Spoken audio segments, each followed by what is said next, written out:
Hey guys, and welcome to a tournament showdown. I'm a rubber duck of war leading the pestilent hordes of Nurgle to hopefully glorious victory. But standing in my way is the mighty Boris of Kislev, being led into battle by Battlesay, a really fantastic content creator himself. And it's going to be a bit of a showdown. This was in a tournament game. We had an awesome best of 5 for some crazy games. You're probably going to see quite a few of them cast here on the channel. They were epic, they were close, and they're everything I want to see from the competitive scene in Warhammer 3. They were so excited to play in, and hopefully they'll be exciting for you guys to watch. And this is a really fantastic example of macro in the game. Macro basically never existed before in Warhammer 2, or it did kind of on the loading screen, and that was about it. But macro is way more important in Warhammer 2 than it ever has been before, and is kind of also quite important to kind of contest micro to a point.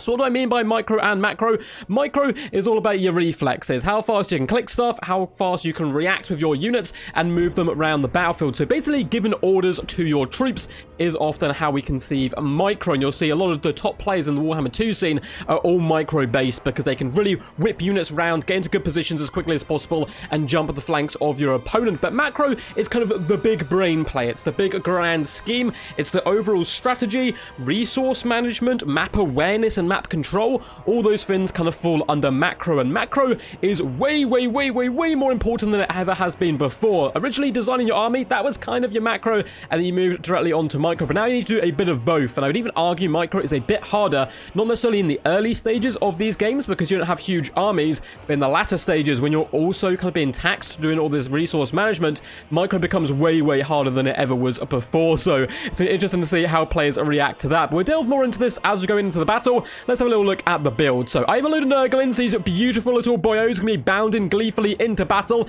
They just want a hug at the end of the day, and who wouldn't want to hug a beautiful pestilent Nurgling? They're basically here just to cap objectives, and they do have quite nice synergy with my Lord Kugarth because he heals them up with a passive regeneration. With a glorious beast of Nurgle just slumping like a sludgy slug into battle. Having a whale of a time though, throwing her hands in the air like she just doesn't care. We do have a great unclean one with a mighty sword which he is pushing into the sky in the name of Papa Nurgle. He shall bring death and carnage. An absolutely disgusting model, or beautiful I suppose if you're into that kind of thing. He comes in with the bound spells of Miasma of Pestilence as well as a Stream of Corruption, two very powerful spells. And we have Kugarth, Plague Father himself, reaching into his belly to pull out a Nurgling. Now, Kugarth was originally considered to be quite weak. I saw a lot of videos saying they thought he was going to be bad. I've actually been really enjoying him in competitive play. I think he's an absolute tank and will certainly hold an objective down with some rather powerful magic. He does have the Plague Father buff here, giving that extra melee defense and leadership. We have Nurgling Tide, allowing him to summon some beautifully infested Nurglings who can explode on command. We have Contagion, negative 40 melee defense, which does spread up to 5 units, which is very powerful, and Stream of Corruption. So all around a pretty useful set with Fleshy Abundance to top it off, an incredibly powerful version of Regrowth in all its Nurgle glory. The map's quite a fun one here. We do get a nice big bunch up in the middle with the shot blockers, and the 3 objectives are evenly spread for the most part, though my opponent has a Vanguard point onto objective 3 and I have one onto objective 1. Standing in my way is a super competitive Kislev build. It is very standard stuff that I've seen at the moment.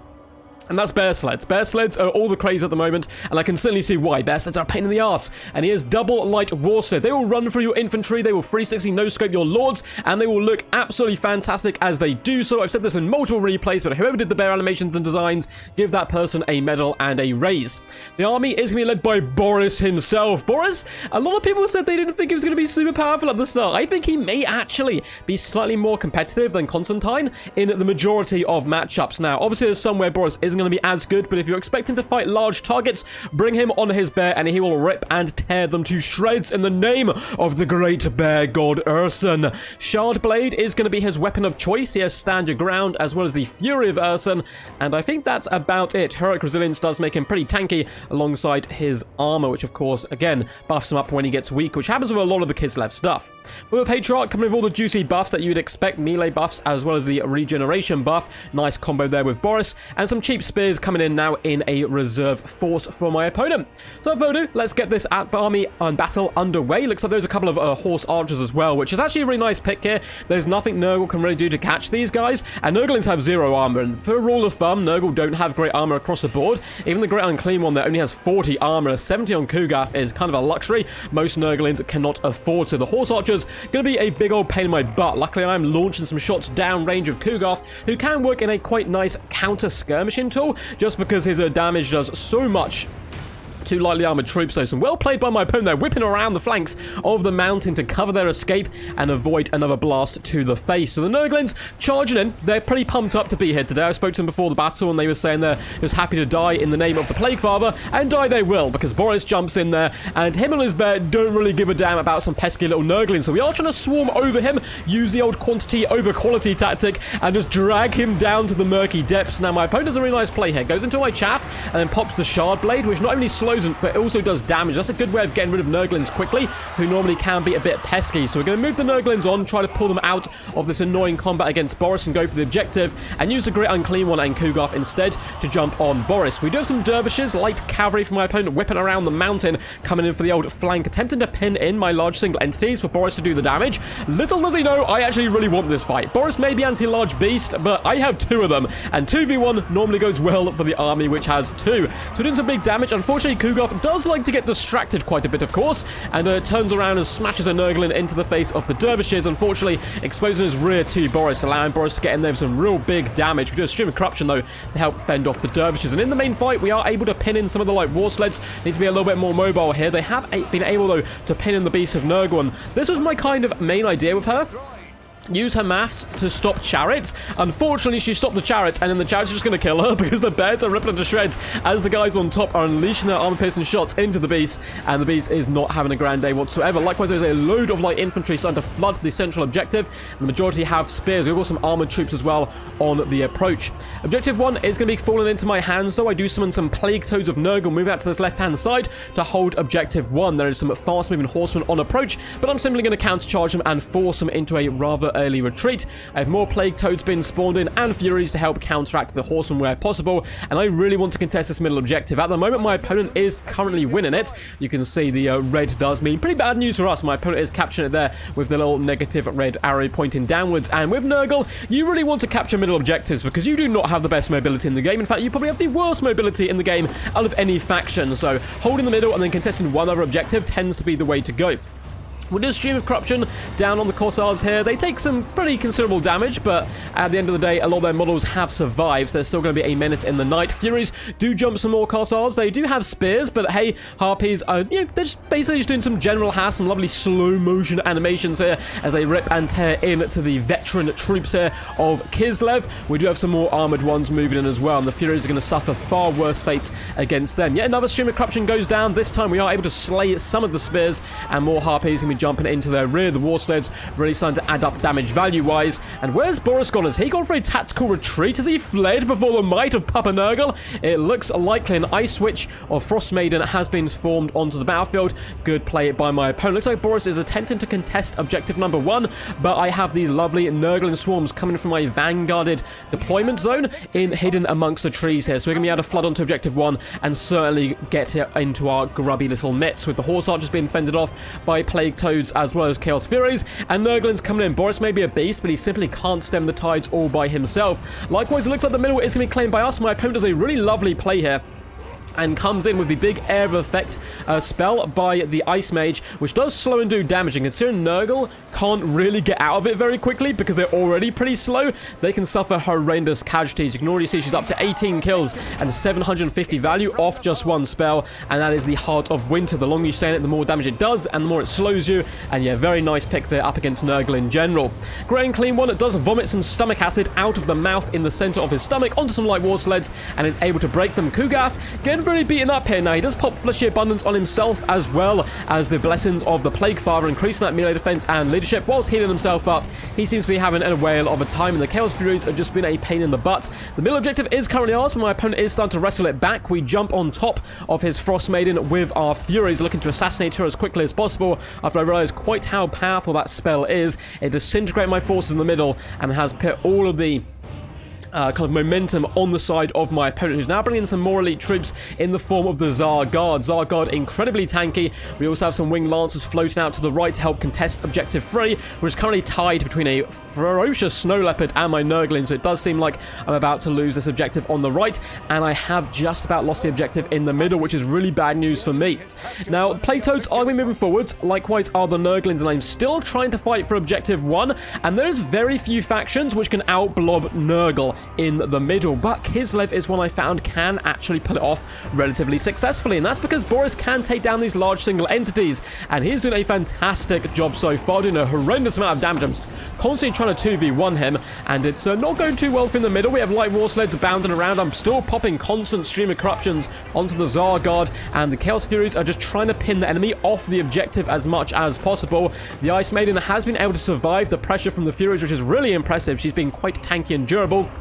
Now, this is where your bigger macro strategies come into play. I know I need to hold this middle objective. It is everything to me. I have very little chance of holding objective 3, so what do? I rotate forces out from objective 1 and move them over. So I take out some Plague Toads, who are relatively swift and heavy damage dealers, and I replace them with some cheap Nurglings. There is no threat on this side of the battlefield to my Nurglings. There's some Horse Archers. Cool, you can kill a few Nurglings. I do not care if they die, as long as they're able to hold that objective, and that is certainly what they're going to be able to do. So we can then pour our resources into the center instead. Now, I'm still committing some forces to the right-hand side, just to ensure my opponent has to. Look at this. We have dervishes, lancers, as well as a leopard, all just vibing over on the right-hand side, not being very useful for anyone, and they had to go over there because I had a pesky unit of Nurglings who are harassing their objective. Now, objective 2 is turning back into my hands. We start summoning some quicker troops in the form of the Plague Toads. They will hippity-hop their way to victory if possible. More streams of corruption going down on the boxed-in troops of the Tsar Guard. We're really pinning my opponent away from the objective as much as possible. I want to make it a big old nasty blob for him, where my spells can cause far more chaos than usual. Boris is being a problem though, and my opponent's done a lot better micro of isolating my large targets and jumping on them with Boris, and he has been a menace. Only 23 kills, so his damage value is going to be absolutely absurd by the end of this. But the Toads keeping my opponent at bay, more streams of corruption coming down, and at this point of the battle, I was about 1,000 damage value behind, I believe. This was on live stream on Logic's channel. It was an awesome time. And I looked up and saw, yeah, I was massively behind on damage. My opponent's going to be getting a lot more money from me because of that. Because, one, I'm actually winning the objective, so I'm not going to be getting much money from that at all. And my opponent is outscoring me. And the more damage you do, the more monies you get. You can see my opponent is going to move the Winged Lancers and Snow Leopard into the main fight. This is a real smart tactic by my opponent. And he's going to leave just one unit of Dervishes, though, on objective 3. A lot less tanky than we did with our Nurglings. We can overwhelm them relatively quickly. We have Forsaken, who are going to start pushing into the middle as well of the Meat Grinder. And tickets wise, I am 1,800 tickets to the 1,000 of my opponent, just about in the lead, but nothing too fancy whatsoever. Lovely play by my opponent, keeping the Frost Maiden alive as long as possible. The Winged Lancers are trying their best, but even the brave and legendary Lancers of Kislev will fall before the might of the angry Great Unclean Ones, who are just slapping them up, doing some good damage. Even some Toads are getting in on the action, just to try to drag down these warriors of myth and legend. I love the animations of Nurgle. They are truly disgusting, as they should be. And the Toads are running rampant while the Nurglings pin the enemy in place. Now, we do have a load of war sleds being brought in with the Tsar Guard, attempting to support and break through the middle. And you can see we are now actually losing objective 2, which is certainly not good news. Luckily, I got some Forsaken here and some more Plague Toads coming in at just the right time to delve into the Meat Grinder and try to keep my opponent at bay. And once again, we are able to wrestle control. But there's so many more troops coming in, and because my opponent's doing a lot more damage than I am, I can't keep this up forever. And eventually, I know objective 2 shall fall. We do get yet another hard win to go down in the middle, and it is just doing some disgusting damage to my troops. It really is, and all these Toads will be going down because of it. I'm trying to buff them up with leadership where possible. I am unable to escape it just simply due to how slow I am and the slow it does put on you. I really actually quite like a lot of Kislev's magic due to all the slows and damage potential it can do. Plus, it looks rather fancy, and hey, you gotta love the fanciness.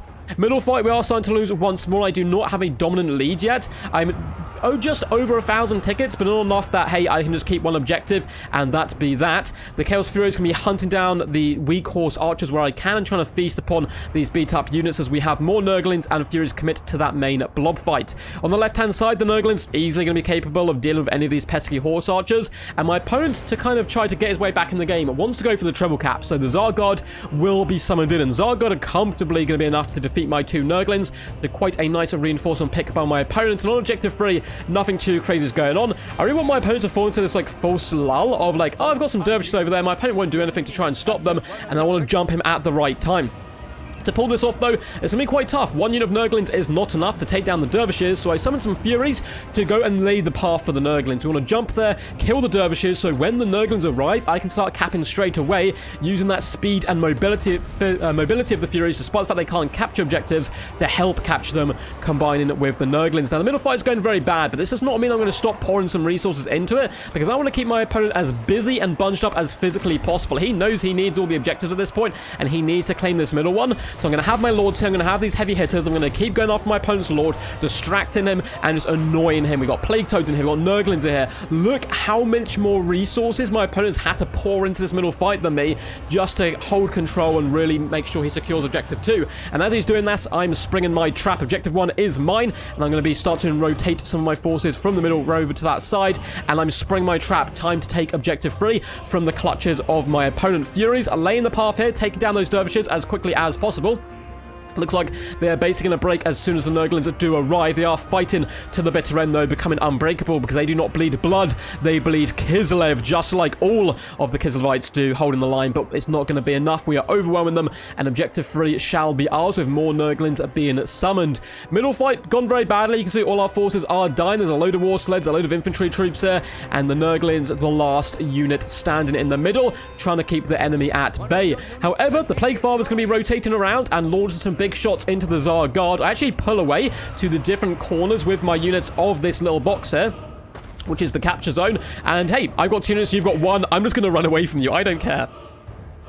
You can chase me off the objective if you want. That's just good news for me. So we're doing a little bit of a micro here, just dragging my opponent all around the place and having a bit of a whale of a time, doing a few rear charges, then running away. It's really quite funny. And I had a lot of units dead on the field, so I've got a lot of micro potential at the moment in the latter stages of the battle, with my opponent's having to deal with so many more troops right now. He's got quite the force, and he does have Tsar Guard starting to approach objective 3, which is well and truly mine. Light war sleds are going to be moving out to the right-hand side to look to contest. However, I still have Chaos Furies there. The Tsar Guard are on the approach. I'm liking the elite infantry by my opponent in the late game. I do summon some Forsaken to move down and help deal with the Tsar Guard in combination with my lord, and Boris is continuously hounding and harassing Kugath, who is running for his life. A stream of Nurgle sludge poisoning the bear, making him choke on his own battle cries. Nurgling's going to be swarming over Boris as well, trying to isolate him and drag him down. And though Kugath looks like he's very beat up, he still has over 6,000 HP. He's one of the tankiest lords ever to be seen in Total War. Light war sleds are being pushed over, as well as the horse archers. There's going to be quite a scrap going on for objective 1. Now, this is going to be my main point to try and hold. I have 1,000 tickets more than my opponent. If I can get to 4,500 before he can get to 3,000, I'm going to be in a, before he can get to 4,000, I'm going to be very comfortable and just able to sit on this one objective. So I'm choosing the one near to my reinforcement point so I can constantly get Nurglings down in here as quickly as possible. We have Plague Toads, Forsaken, and more Nurglings all swarming, and using Furies to hunt down the lightly armored horse archers means we are actually winning this capture point, which is fantastic news for me. Objective 3 is doomed. My opponent is now rotating his forces from the center out to this side, and I know there is no way I can hold this for long, but I'm still going to pour forces in here because I am going to make him bleed for every little tick he gets on capturing this objective, because I am so close objective-wise. 4,500 points to 3,300. I am dominantly in the lead. I just need one objective, but I do not care. I'm going to fight for 2 to force my opponent to split his forces in half. We have Plague Toads on the approach, more Plague Toads as well, hippity-hoppity in their way to do their Toad Jujitsu on the enemy and try to keep them in kind of a contested fight here, despite the fact it is a losing one. Nurglings are whipping their hair back and forth, doing some lovely damage to the Tsar Guard, and the Maiden once again is being hunted down by the Furies for attempting to pin in as many enemy troops as possible. Objective 1 is going pretty damn good for me. I'm actually winning the objective because the Furies, such a nice counter to horse archers who want to stay in combat. My opponent is trying to bring in as many lightly armored corsairs as possible just to contest, just to throw bodies on the line. There is no more time for grand strategies. It is just a big old fat scrap, and that is just what Papa Nurgle demands and what he loves. Forsaken and Nurglings combining are dragging down the Zargard, who are poisoned, getting weaker and weaker with each swing of their blades, and Boris is forced to flee before the might of Kugarth. We did start to lose the objective over on the far side, but at the end of the day, we clung on, and that's all that matters. Very well played to my opponent, Battlesay. He had some awesome games in general through the course of this tournament, and I definitely will be highlighting some more of them on the channel, so I'll try to remember to leave a link down below to, I believe he's mainly a Twitch streamer, but does also do YouTube as well, so I'll try and leave a link to both of them. And I think this was a fantastic showing of just micro versus macro. I think my opponent got a lot of better engagements in the middle with Boris, and it did nearly cost me. He was able to assassinate my Great Unclean One, though Kugarth being so tanky was a little bit more forgiving for me, and we just had that little bit of torment, nuance of just, hey, okay, I need to know when to win and when to lose fights, how much resources to pour into different objectives, and to play the end goal and get my win conditions, which is those 5,000 tickets. It doesn't matter that my opponent did more damage than me, and he did a crazy amount more. I think he did 3,000 to 4,000 more gold damage value than I did to him during the game. That's going to be quite a common thing with Nurgle. Hey, Nurgle, they're not there to dish out the damage, they're there to take the damage, but it didn't match at the end of the day. Though he got more forces on the field, he deployed more troops, he did more damage. We were a little bit smarter with how we captured those objectives and how we contested the objectives, and that ended up allowing us to win, though it was blimming close towards the end there. Very, very tough stuff indeed. Kugarth, obviously a secret admirer of Slaanesh, coming in with the 69 kills, having a whale of a day, and 3,000 damage value, managing to just be outdone by Boris, who got 3.2k gold value and 40 kills, but hey, we're a spellcaster at the same time, so I reckon that was a relatively even trade. I'll delve into the damage value and damage dealt and kills of all these units in a memento, but I hope you guys did enjoy, and if you did, I would really appreciate some thumbs up, some subscribes, as well as some comments down below to let me know what you thought of the battle. All three of those things massively help out videos, and are going to be pushed to a wider audience and helping the channel grow, and hopefully we can continue to grow the competitive as well as just multiplayer scene in general for Total War and Total War Warhammer in particular. I've got some pretty grand ideas I want to be doing and moving on for this game, and it's going to be some pretty crazy stuff. Looking forward to it. Should be a bucket ton of fun. There's also a load of links down below to Twitch, Patreon, Discord, all that good standard YouTube stuff. Discord is where you can submit replays to the channel, get involved in live streams, King of the Hills, tournaments, all that good stuff I host, and as well as we've got a community of like over 800 or maybe even 900 people now in there, so you can chill out and chat with a load of Total War players, get some practice in, make some new friends, and just generally have a bit of a laugh.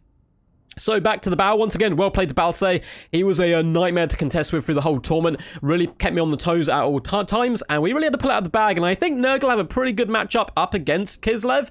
At least that's what I've seen. Now, war sleds and horse archers are a nightmare to deal with, but Nurgle do still have some tools to counteract them. One of them, of course, being the Plague Father himself, Mighty Kugarth, 69 kills, 3,050 gold value. Really impressive from the big boy, and he's got a little bit of mobility. Okay, he's not the fastest lad in the world, but you can still rotate from objective 1 to 2 quite comfortably, and he can throw shots as he does so. So I think a little bit underrated in the competitive scene at the moment. Great Unclean One, 2,672 gold value, 23 kills. Combining these two together just forms a unholy alliance of just blobbery, pestilent flesh, and it's a nightmare to kill. It even takes... Boris can do it. I've seen Kislev take down these two characters before, and Tzeentch can do it quite comfortably, but it still takes them a freaking long time to do so. Nurglings did okay, 680, 540, 420 value, but their real job is just to cap objectives. The Beast of Nurgle, only 124 damage on her. I was attempting to trial her out to try and stop war sleds. She stops them, and then they kill her, so maybe we need to come up with some different answers to those pesky sleds. Never got to the Soul Grinder on. We probably should have saved up for it, because it would have helped so much at just clearing out the enemy infantry, but unfortunately couldn't quite afford that one. Forsaken is such a lovely pick from Nurgle, because they're relatively quick, and Nurgle need as many speed units as possible. 850, 400 damage value on them. The Hippity Hoppities got 740 value, 37 kills, 350, 360, and 600 value. The Chaos Furies were amazing. They were such a pain in the arse for my opponent to deal with. 115 kills, 2,271 gold value. Lovely performance by them. 157 on the second unit, 1.4k, and the others, this unit didn't get involved. The other one was sacrificed in the latter stages of the battle.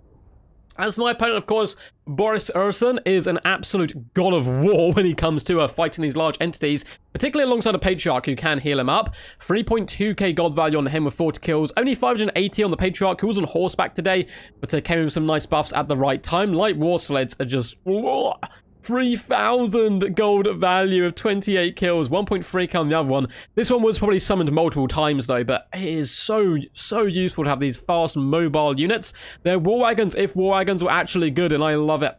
We have horse archers coming in with 449 and 675 gold value, that we were able, for the most part, to fend them away from key targets, and they spent a lot of time just shooting Nurglings and other cheap units. 640 from the Kossars there, not doing it too bad whatsoever.